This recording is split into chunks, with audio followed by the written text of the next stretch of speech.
Hi, I'm psychic medium John Edward. The show you're about to see just might have a special meaning for you. On today's Crossing Over, Becoming John Edward. How did John make the journey from suburban kid to world-renowned psychic? To find out, you'll hear from people like John's family. There was no way. He was just a little child that there's no way of him knowing these things. John himself. And I completely believed as a child, that I was like Barbara Eden and I Dream of Jeannie. His wife, Sandra. One question anytime anyone meets me is, what's it like to be married to John Edward? What's it like to be married to a psychic? And the television executive who first brought him to your screen. John was a normal person who walked in the room who basically said, I can communicate with the dead. And you kind of looked at him and said, oh, I believe you. Plus, John's mother uses a song at a cabaret to send a very special message of love to her son. You won't want to miss this remarkable show. You are about to experience what millions have witnessed. John Edward reunites people in the physical world with those who have crossed over. As one of the world's most respected psychic mediums, John has become a cultural phenomenon. And all this popularity stems from one thing: John's ability to connect people in this world with their loved ones on the other side. But what was John like before he became a famous psychic? Was he a normal kid? Or did he see dead people? To answer these questions, we're going to take you back to the beginning, back to John's childhood. And with a little help from his family and friends, you'll see how this little boy from New York grew up to become John Edward. John's Uncle Joey describes John when he was just a tot. An adorable child, a beautiful child with curly blonde hair, green eyes, so different than the rest of us. The funny thing about John was how loving this child was. I mean, this child kissed everyone, constantly kissing and hugging and smiling and jumping and so glad to see you. When we walked in on the weekends, this child would run up to you, put his arms around you, and really made you feel like you were really something. It's an outstanding child. He really was. Like all kids, John had his favorite foods. He liked special food. He was a little bologna boy. We always had bologna for him, and he liked those little frankfurters. He loved bologna and potato chips. As he was growing up, one of the things that stick in my mind is what he liked to eat was bologna all the time. It was his favorite thing. He loved to eat bologna and drink milk. It seems like bologna is a hard habit to break. Rumor has it that John will still crave the occasional slice. Something else John really liked as a kid were people who had special powers. I was, obsessed with the superheroes, and I was obsessed with the $6 Million Man. Anybody that had any type of special ability, I was drawn to that. And I completely believed as a child, that I was like Barbara Eden and I Dream of Jeannie. John used to blink like Jeannie, like he was doing magic. He would just sit there on the table with his hands folded, and he would just blink. Uncle Joey tells of how he first noticed that John might have some special powers of his own. He was very inquisitive, wants to constantly keep asking questions and learning and wanting to know more. And then I would notice as he was speaking, he would start looking in certain areas of the room, as if he was seeing things, hearing things. And of course he was, but he wasn't able to put it together himself at that point. At 9 is when he started really understanding the answers to his questions. He would always amaze me as far as looking past me. That's what I remember. He was always looking like he saw something on a wall, and I would remember saying, John, what are you looking at? Until one day he actually said he saw someone in the corner standing there.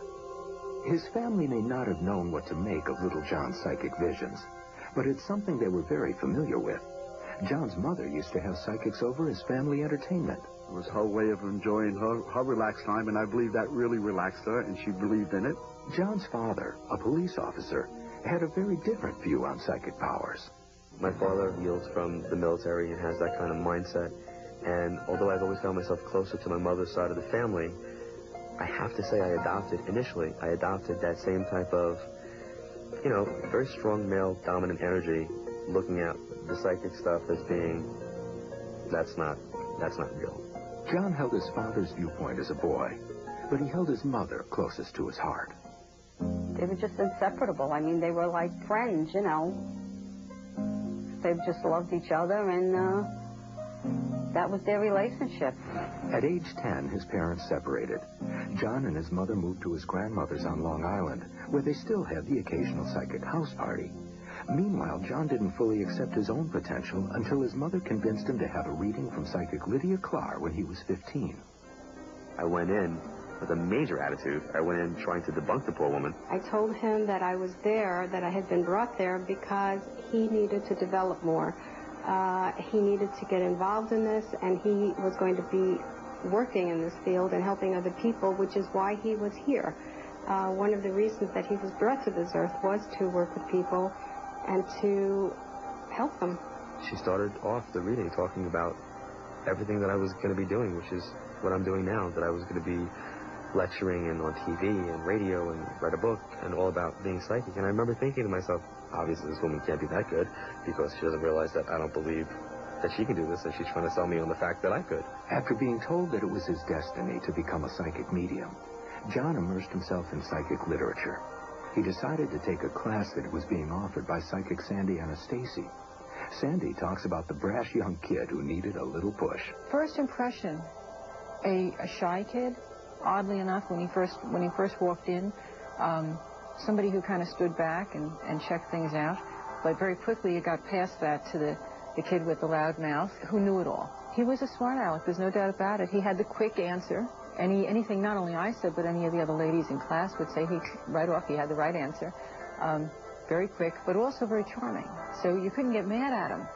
But it was like, hey, where did he come up with that? So I took him outside of class and I said, you know, John, this is not the place for you anymore. You already know all this material, which was really true. And I said, you have to have some faith in yourself, and you need to go out and you need to do it. You need to start finding a place that you can put this to use. Go out and do it. So I actually kicked him out of class in a polite way. But it turned out to be the best way for him to learn, because that's just what he did. Taking Sandy's advice to heart, it was around this time that John shared a psychic moment with his Aunt Anna. We were all at my mom's house, and he says, calls me Aunt Anna.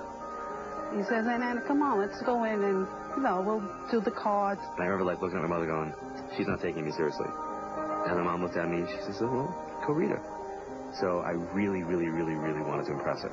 He's describing this person to me, but then he acknowledged to me that this person had no legs. And I understood what he meant because that was my mother-in-law. She was showing me herself in a black dress. It was very quick, but she was there in a black dress with a rose brooch on her, lapel here, and she had one leg.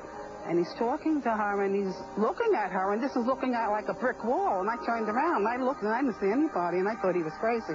And then she realized that it was her mother-in-law who indeed actually had a leg amputated.